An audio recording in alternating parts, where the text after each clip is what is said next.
Alright, so there's our tailpiece. I've got my holes drilled.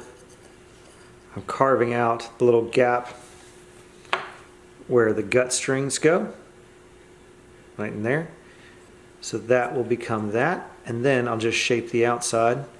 Now these holes are a little complicated because they're not drilled before it's shaped, they're drilled on the radius. So I'm not going to drill those holes until after I shape it. So I'll catch you up when this is close to done. Alright, early morning hours, but I thought I'd show you guys.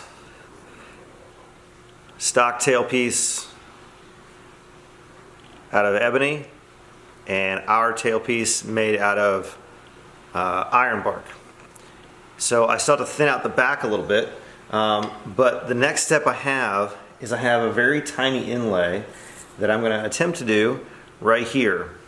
And it's a little Sitka rose. It is a little flower that's going to go right there. Now, this is 5/8 of an inch, a little under 3/4 of an inch wide. So it's very detailed. And because of that, I can't get a lot of the little pieces that I normally do. So normally when I do an inlay, I can cut out tons and tons of little pieces. But for this, they're so tiny that I don't think it'll do it justice. And I thought about it for a long time of like, well, do I do a painting? Do I do some sort of like plastic inlay or something I can carve, like engrave? And none of it fit. And then I had an idea this morning that I'm gonna try, which is I have a printmaking degree. That's what most of my training was in when I was in school. And so I used a printmaking process called a solvent transfer. And I actually printed the little Sitka rose on a little piece of the extra rib material of our yellow cedar. And so to get that color, I like the color. I think that's gonna be a nice little bit right there. If I didn't do the color, if I just did it in woods, it doesn't read as the Sitka rose. The color is necessary. And so if I paint it, it looks like a painting. If it, just nothing, in that scale, it's so tiny. So that's what I'm gonna try. I'm gonna cut this little guy out and see what it looks like on top of here, and then see about going about inlaying it into this little piece of wood. So step one is I use a very old little jeweler's saw, basically, and so I'm gonna sit here, right here at this little fork in my bench, or in my vise, and I'm gonna sit here and cut out that little rose so I can put it on there. So.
All right, there it is. All right, taking a second to show this. This is the little piece that we cut out an extra in case it broke. Put it in so it's nice and smooth now. Now I have to transfer the image onto there. I realized that if I have the image on the back, when I transfer it on, I have to scrape it off when I shape it. So I'm gonna do the transfer process after and just line it up. All right, let's talk about a weird element. So here's our top plate with our F-holes cleaned up a little bit. The next thing that needs to go in is a base bar. This is out of hemlock, and normally it's out of spruce, but this is gonna be great. It's really nice and tight grained. And what this does is it allows for strength inside on the bass side of the instrument. On the other side, on the treble side, you have a post called a sound post that goes from the top plate to the back plate that supports the foot of the bridge, which we'll get to. But one of the most interesting aspects of doing these shaped plates is now I have to make a piece of wood, you can already see it's profiled, that fits in the right spot, and it fits the profile of the plate. So when I match this up here, it fits just right. If I move it a little bit, you see that gap start, you move a little bit, that gap starts. It has to sit in the right spot, and it has to be tailored to fit the plate. So how I do that is I'll take this and put some graphite on it, or chalk on this, and wiggle it back and forth by about 1 millimeter, pull it off, see where the high spots are, and shave it with a hand plane, or sand it, until I get it to fit just right, until I get a nice contact all the way down. So I've already done that. I'm going to put this in its place and glue it. Interesting moment, this doesn't actually go straight up and down, it actually leans to the side by 4 millimeters. So it goes off the center line a little bit. And I always have to be careful because on a poor instrument, you would actually hit this hole. It gets pretty close, you can see it there. So if you don't lay it out properly, you can actually have it hit that post and you'll see it. Yeah, so we'll get this thing glued in. I'm going to glue this up, clamp it, and then I can show you some little bits of the clamps at the end here. And yeah, then we'll start shaping the bass bar. So I have to shape this for the sound to travel through at optimal placement. So let me get this glued in, and then I'll show you how I shape the bass bar.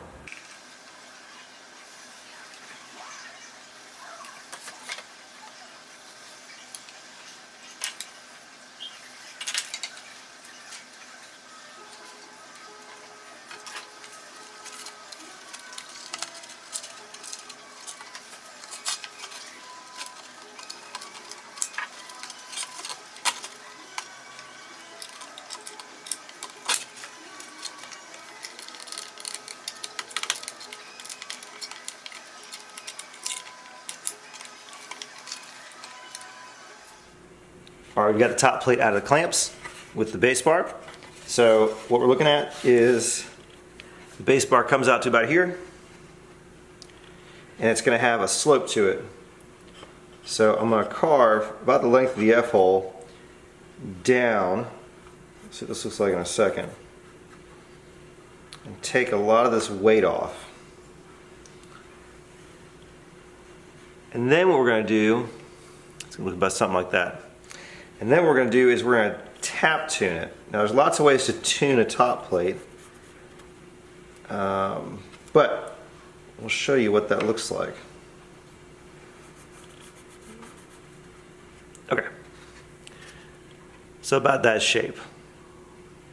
So let's carve that out.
So that's all I'm going to do. I'm going to sit here and carve that out till I get a shape that we can talk about.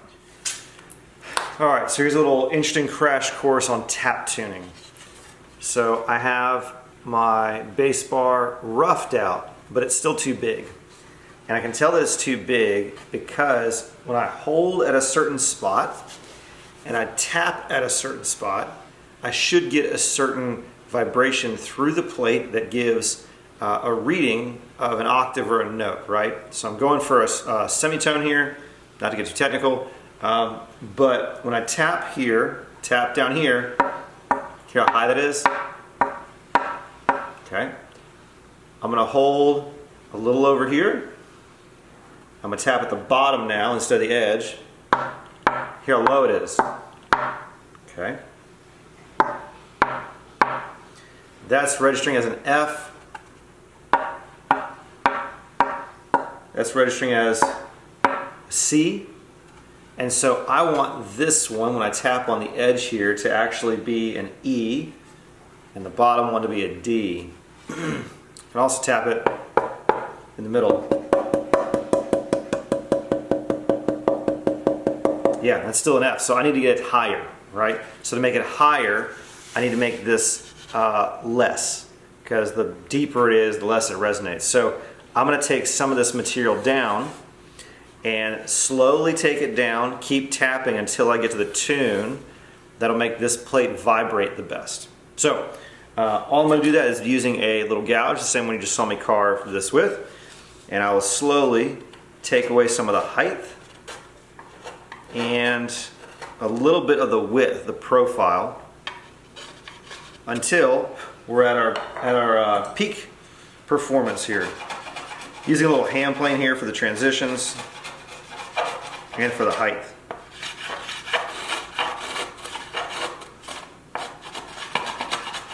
Okay. So I'll come back and check on this as I go. So I'm going to take just a hair off and then tap on it and check.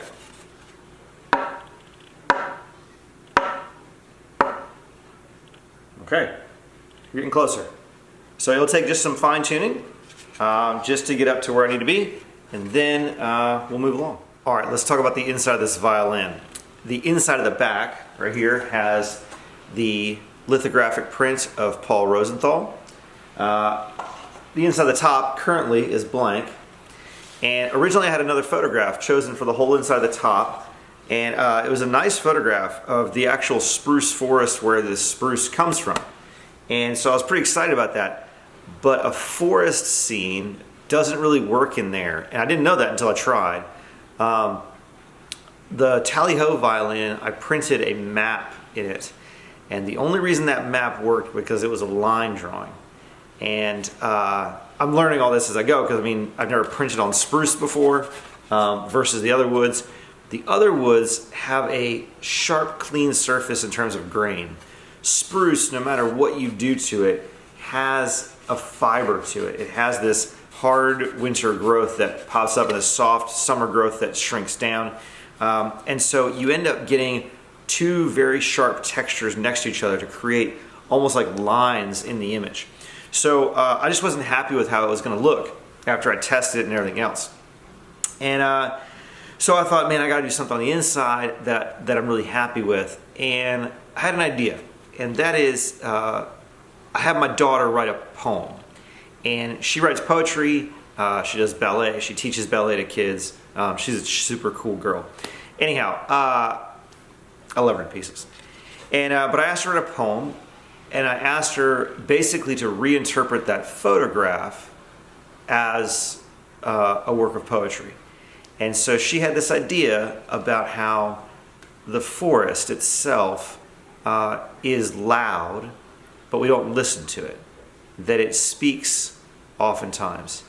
And one of the ways it speaks is through its actual material. And so she sees this as the forest speaking. And so I'll show you what I'm going to do. I'm actually cutting some vinyl as a stencil to be able to print that poem on the inside. It's much easier than and much cleaner than trying to handwrite it or anything else like that. That would stress me to pieces. So I'm going to make this template, put it on here, and then ink through the template to get the text on here. That top sounds nice. Man, excited to hear this violin. Anyways, I'm going to pick away at this, and I'll show you when it's done. All right, be real for a second. The vinyl is tough, not only because it's small, but it's tenacious because it's good vinyl. So I cut that vinyl template, peeled off what I didn't want, put it on the inside, and then started to ink through. And now I'm having to peel off the extra vinyl. So this is just ink on the words. But the grain of the spruce wants to pull up and the vinyl wants to stick real hard. So it's a fight. So I'm gonna sit here and fight this. I've already been at it for about 45 minutes. But it took me about an hour and a half, 2 hours to get all the vinyl done because it's so tiny with all the little bits, and to do all the inking. So yeah, I'll show you when it's all ready. Hopefully it looks all sharp. All right, so there's the back. I'll put up a shot of this, but I'll read it to you. And I think I might even do a little separate video of Olive reading it, my daughter. But this is her poem for the inside of the spruce of the Sitka violin. The forest she whispers kind words, and her fingers offer rest to passing friends, but they are often too busy to listen. Her heart full of joy and unconditional love, a beauty surrounds her from a loving creator. The joyful sound made from her offered fingers carries her beauty and whispers, then weaves them into song. By Olive Graham.